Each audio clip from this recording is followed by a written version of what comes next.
I have a storm going on inside of me that never abates. It's constantly roaring and interfering with my sleep. It's a storm because I hate injustice. So maybe I've got this defiant, rebellious gene. Maybe I was born with it. I have these ravenous aspirations, you know, to put the world right, make everybody equal, even though I know that's an impossibility.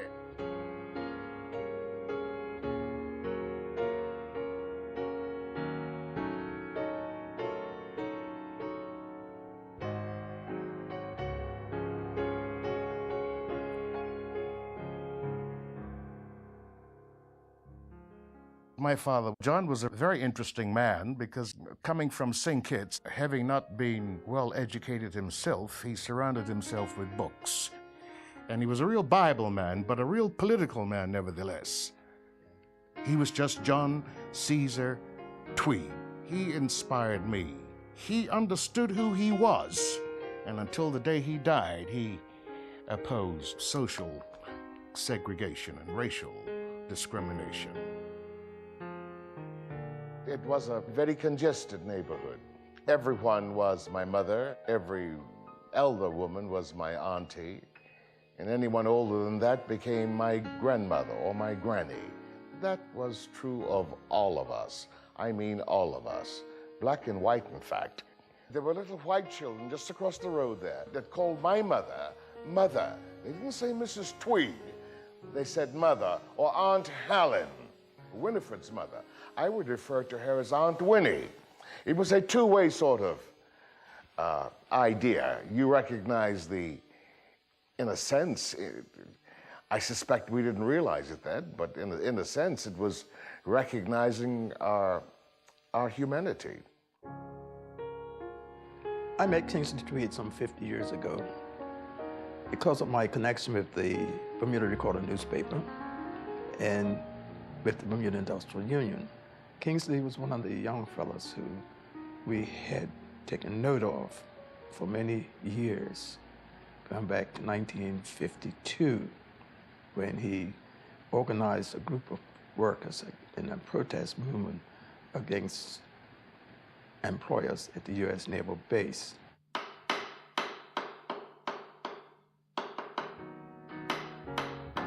They were paying white American carpenters and plumbers and electricians 10 times more money than they were paying black Bermudans. I was determined to stand up and be a damn man. D.C. Kent said, Tweed, you can't go down there. You can't go down there. You'll lose your job. I said, well, I'd rather not have a job. If I have to suffer the indignities of these men, I'd rather not work. I wasn't bitter, I wasn't angry. I just knew exactly who I was. I knew exactly who D.C. Kent, Charlie Smith, George Strutt, E.C. Smith, Horace Smith, Jack Taylor, Winton Stubb. I knew who they were. And it ached me to see their manhood being trampled on like that. And here comes Kingsley Tweed to Mr. Bateson. They're getting $10 an hour. We're only making $1.20. We know more than them. Boy, I said, you don't call me no damn boy. This ain't Mississippi. I looked at this cracker right in his eyeballs, and you could see the sweat pouring off his face, because I knew that was the first time in his life he'd ever been spoken like that, spoken to like that by a black boy. The MPs had guns down there like that. D.C. didn't utter a word. That's the sad part, but I understand. I didn't understand then. I called them a bunch of damn Uncle Toms. I didn't understand their economic plight. They needed that job. I needed it also, but they, I suppose, needed it more than I did. I got fired, escorted off the base at gunpoint. I ought to have been like everybody else, mentally dislocated. But I understood something that they did not understand. And that was assimilation leads to the decapitation of other people's culture. And integration brings about their death. And my father would say to me, boy, you open your mouth again down there, Kings? I said, yeah, I did. I just couldn't help it. He said, never mind. I would have done the same thing if I was 18 and I had as much sense as you. But what you should have done was jump up and buck him in the teeth. I said, no, no, no, no, Daddy, they would have shot me had I done that. Well, with a large family, it's a very busy, busy household. I can tell you that. Bake the chicken pie, bake that chicken pie, put the flavor on, you know, bake that chicken pie. Little piece of meat, a little piece of meat.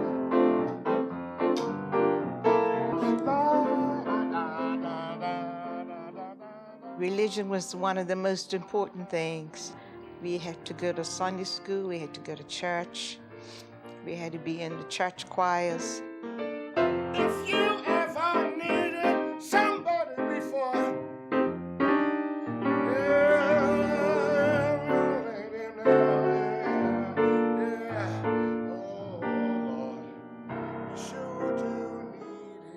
Knowing Kingsley, he got out to play the secular music, and he would play it in the house and whatnot. Mom and Dad would listen to it, but, you know, they didn't want us out singing in the nightclubs and stuff like that.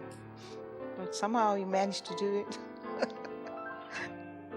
if you ever needed the Lord before you. We went to Grace Church in the morning and her chapel in the afternoons. And Kingsley decided he wanted to be at her chapel when he became a young man. It's still the most important, single most important thing in my life. The African Methodist Episcopal Church couldn't be anything else, don't want to be anything else. They caused me to be the way I am.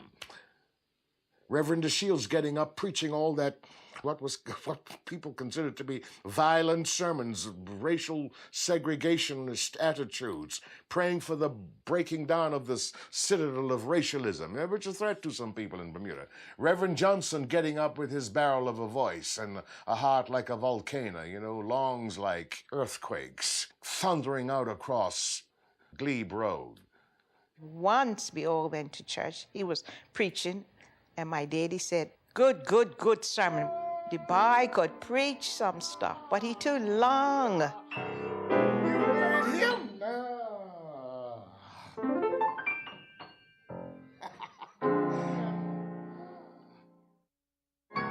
Quite early in life, the oligarchy was apparent to me. That is to say, those people who had control over every facet of human activity in Bermuda, politically, economic policy, economic polity. These few families controlled everything. It seemed that this was wrong and something had to be done about it. I mean, every aspect of our lives was governed by segregation. The graveyards were segregated. The pulpits, the churches, where you parked your horse and your cart, the hotels that existed, the guest houses, Darrell's Island, where the planes landed out there in Hamilton Harbor. When black people got to the pier to come up into Front Street, it was segregated. The cinema was segregated. It was ugly. 1959 was a rather heady year, or rather the heady year of protests in Bermuda. Particularly, it was the year of the boycott, the year when we deemed it was time that segregation be kicked out of Bermuda. My role in the boycott was to keep the protests going.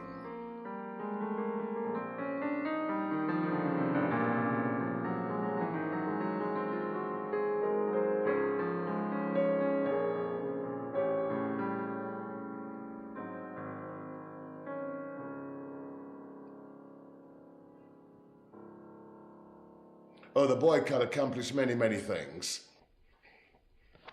Oligarchy man said, hey, after a little while, when he decided that we were not going to negotiate with him.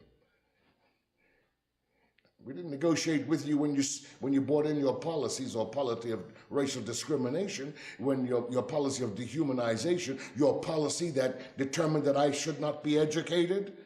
You didn't negotiate then. You done it arbitrarily. Desegregate the hotels and the restaurants and the cinemas and every other facility where you use segregation as a crutch to maintain your own bloody importance.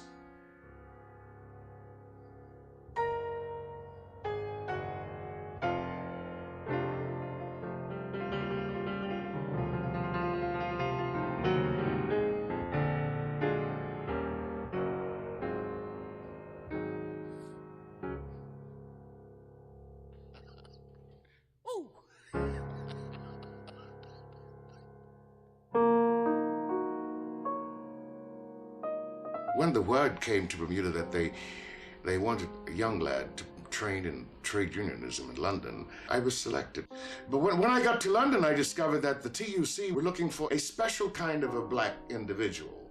But they had me, argumentative and provocative. I must say, I wasn't received gracefully at all. These were the people who were the lectures in the Congress College about international affairs and the struggle for independence in Africa. I discovered after having listened to them that they simply were not interested in the independence movement in Africa. It was so demeaning, so patronizing, and of course that set me off. Now, who the hell are you to be contending that Africans are not fit for government? Mind you, seeing what we have today, they may have been right. And so after the first 3 or 4 days in these lecture halls, I mean, I was like a leper. Not even the African lads were speaking to me. I gathered very little information, real usable information from the TUC in London. I met a very dear lady, solid, determined, strong black woman, Claudia Jones. She understood the philosophy, she understood the ethics of her socialist learning and leaning, and was a tremendous inspiration to me. I arrived back in Bermuda in January 1960. And so when I got back to Bermuda, they didn't recognize me. There was this talk about my becoming Secretary General. And the brethren gathered around again over at my house, and we plotted this course so I could become Secretary General in the Union. And that was considered to be the key post. And so eventually I was elected Secretary General. Mr. Wilson was elected President at that meeting, and I knew there was confrontation, there was serious trouble. And you could feel the tension, it was already there. Pre-London, post-London, pre-imprisonment, post-imprisonment. Because he was one of the people who objected to my being released from prison, too, after it was discovered by the police that 150 pounds that I was supposed to have taken from old man Schrader's of Smithfield, that, you know, that son of a bitch, Mr. Wilson, knew that the police had evidence that it was Mr. Schrader's son who took his father's money rather than me. I mean, I had been visiting that old man for about 10 years. I didn't need nobody's 150 goddamn pounds, but they gave me a year in jail for it.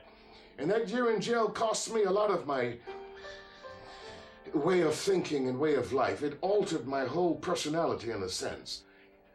My ambition was always to be a priest in the African Methodist Episcopal Church. That was my drowning ambition. So Mr. Wilson and I had this thunderous, rapturous, if you like. I say rapturous because that's what it was like. It was like thunder and lightning, bolts shooting between us, you know. But with my own kind of innate emotional African genius, I was able to rhapsodize my imprisonment and all the speculation about what I was and who I was and what my ambitions were. And I became Secretary General of the Bermuda Industrial Union, and Mr. Wilson was undermining me from day one. Because I prepared the agendas for our weekly meetings every Tuesday night, and sometimes on Fridays. Everything I placed on the agenda, Mr. Wilson objected to and wrote a separate agenda. Now that brought about an immediate conflict. It was an insufferable situation, and my task, it seemed to me, was slipping away from me. Joe Mills jumped up. He was the last person I would have expected to have gotten up to pass a resolution demanding my ousting. So I resigned. But it wasn't very pleasant. I took my books right there and then, and some of the things I could glean from the office, some of the stuff I regarded as pertinent. But I left that office well organized. There was a record. Everything I did as Secretary General in that office, I left it there, on file. I didn't have a job. I wasn't able to save anything out of the 10 pounds the Bermuda Industrial Union paid me. My plight was dire. I remember I applied for a job at Gorham Lumber Company. The moment they found out that it was Kingsley Tweed, I was really too in short shrift, you know. I applied for a job at the Bermuda Bakery. I applied for a job at the Princess Hotel, the Indiana Hotel, the Castle Harbor Hotel, Austin Wilson, Horace Smith, Wilbur Richardson. Randolph Martin, God bless him, said, "Tootie, you must come up the shop and work with me." And we had a beautiful relationship. I went to work in one black woman's house, and she told Randolph, "I don't want that boy Tweed in my house. He's a communist." Randolph went inside, and I took care of the window screens from outside, and we got around it that way, but she never spoke to me. I found out that her daughter was rather interested in me, though. I suspect, I thought perhaps my reputation had preceded me, or perhaps my rather robust physique.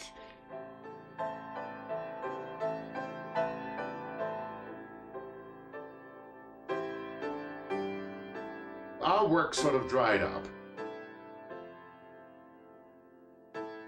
I decided to just be a professional agitator.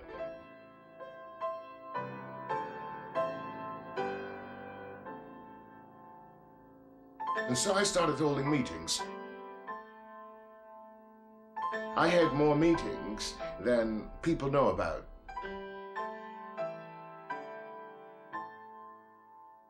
I was a socialist, I've never denied that.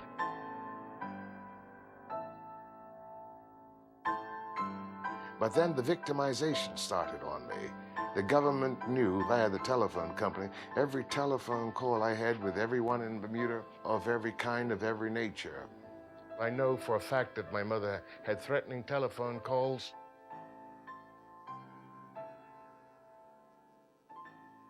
And it frightened her. I said, "You know, Tootie, darling, you have to be extremely careful here. So I'm getting rather funny telephone calls here. People threatening you. Be careful." And I took her advice. I started looking over my shoulders, walking down Dalis Bay, down Duck Hill, up North Shore Road. I looked over my shoulders day and night because I actually felt, for the first time in my life, I felt afraid.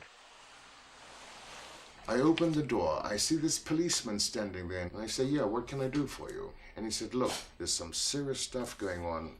There are some white men. They've got a bullet with your name on it.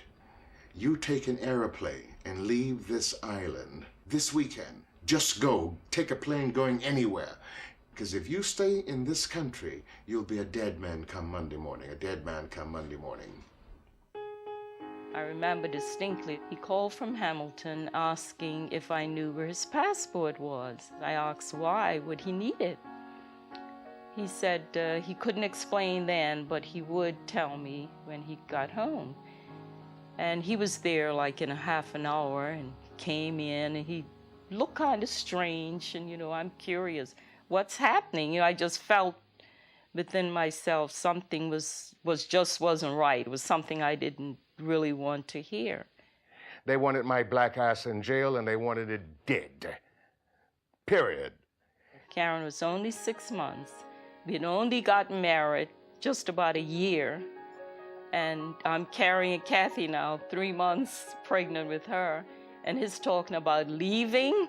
And he told me that he would prefer I not go to the airport to see him off because he wasn't sure if he was going to be able to get out or not, you know.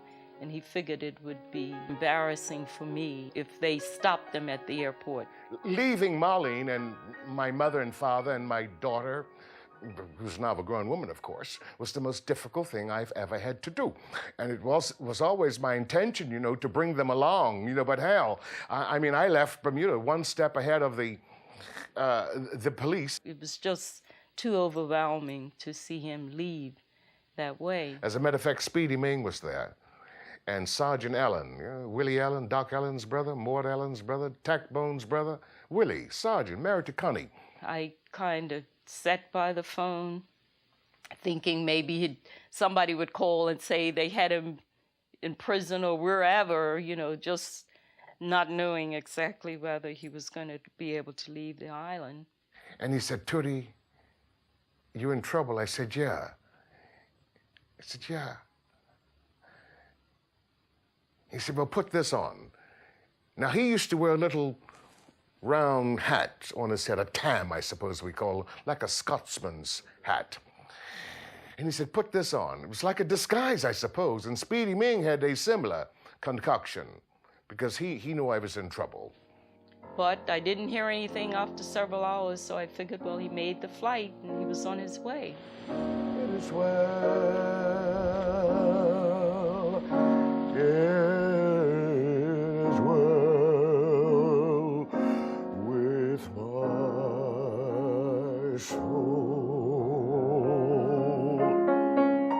I had $2 when I got off the airplane. I walked from 42nd Street and 8th Avenue up to 121st Street with 2 heavy goddamn suitcases. It was a painful experience. I'm scared to spend $1 for a glass of water, a cup of coffee, or a cup of tea, or a hot dog, because I was hungry. Every telephone box I saw, I called my uncle Edmund. I could see the house, 121st Street, coming up in Morningside, and he was up to the window.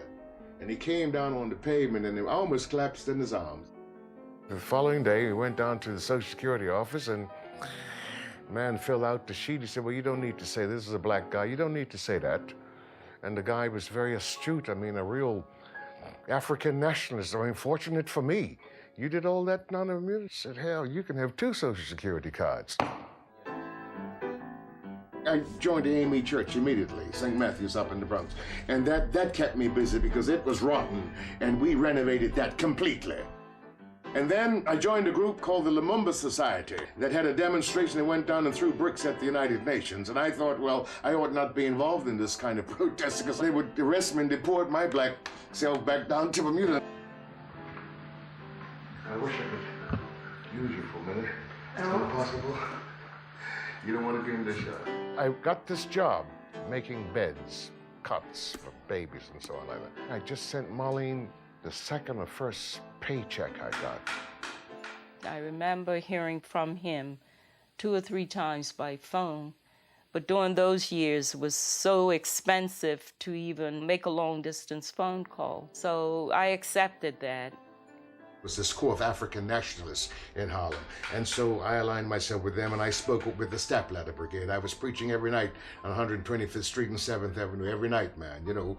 And my crowd was by far the largest, you know, because it was dangerous stuff. And then I knew that the police were onto me because of what the policemen down by the United Nations told me. I had to steer clear of the authorities. And so I went and saw my bishop and went over to New Jersey and got with Reverend Cartwright at St. Luke's AME Church. I was then employed by the Blazer Youth Development Corporation. And to be quite honest with you, Bermuda almost became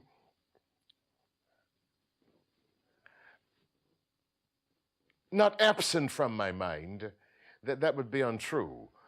But there was a paling, if you know, because I had to put certain things behind me if I was going to make any progress, financially, economically, socially, whatever was required to be a successful man. I got a letter from the American Draft Board, and they wanted to recruit me with a view of sending me to Vietnam. I went down to the draft board and told them that I wasn't interested in serving in the Air Force, Army, Marine Corps, anything else, because I wouldn't be going to Vietnam. And in the meantime, we were burying 8, 9, 10, 11 black boys from St. Luke AME Church, boys from the greater Newark area, coming back home in bags to be killed in Vietnam, you know, and it's rather disturbing, it's one of the worst disturbing features of that. And yeah, that's rather disturbing. We're looking for Mr. Tweed. We're looking for Mr. Tweed. And it was the immigration and the military police. As I burnt up the draft card. Put your hand on your head. Don't move. Lie down on the floor. And I had no hesitation in thinking that they would carry out the ultimate sanction. And that would have been to shoot me. And I didn't want any gunshot wounds in my body going home to my Lord and Master, God Almighty. And I went with them handcuffed, trussed up like a chicken. They would not give me bail. They said that they had to get papers from Bermuda, and finally the papers from Bermuda arrived. They behaved as though I was this great revolutionary that had come to shoot the president. And I suppose why they got that impression, because I told them if you give me a gun, I'd shoot the brigadier or the president. They kept me there for 4 months. And somehow or the other, I didn't have any fear. And no, that's not quite true. I thought, well, you'll not be able to send me back to Bermuda. I'm not going to let that happen. And for a moment, I looked at the wire, this wire cage I was in at the top of the building, looked up at that wire cage and said, now, I know how to get out of here, but it's how to get down 34 stories. And I thought, well, the quickest way down would be to jump. The quickest way down would be to jump. And it's quite a serious matter when a man contemplates in circumstances like that to jump off a 34-story building, but I actually contemplated jumping off that building. I thought, well, I'd die before I let you send me back to Bermuda. And I had 2 Jewish advocates, one who was supposed to be the advocate on behalf of the state, and the other one was one of the part-time rabbis in the synagogue, Mel Hensman, okay? And he knew the prosecutor. So Mel had a word with him, and he changed his whole attitude toward me. He said something to me, look, we don't want to send you to Bermuda. He said that if we send you back to Bermuda, your life, Mr. Tweed, would be worth not a penny. They decided to let me have bail, $2,000. That's all was required. A little man by the name of Pete, a little Jewish guy, worked in the project. He says, we needed cash. He said, I got $2,000 cash under my pillow. I'm going to get it now. And he came back with $2,000. And he gave it to the little black sister there. And she recorded it, gave him a receipt, and I went back to do my work. When peace, like a river,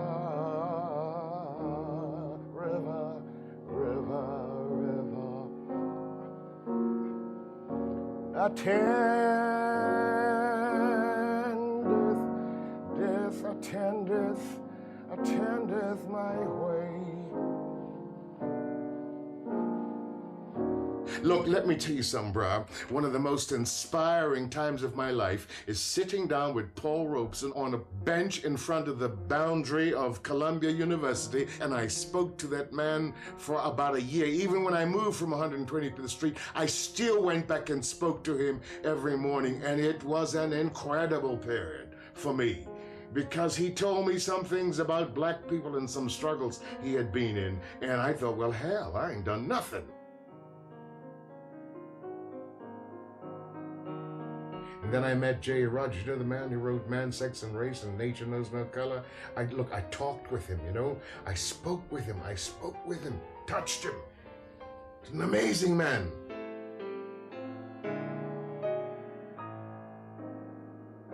But it was here, on 125th Street, I learned that my calling was to Africa and its people. 1965, I decided I'd better start making plans to leave America. And I left and came to England.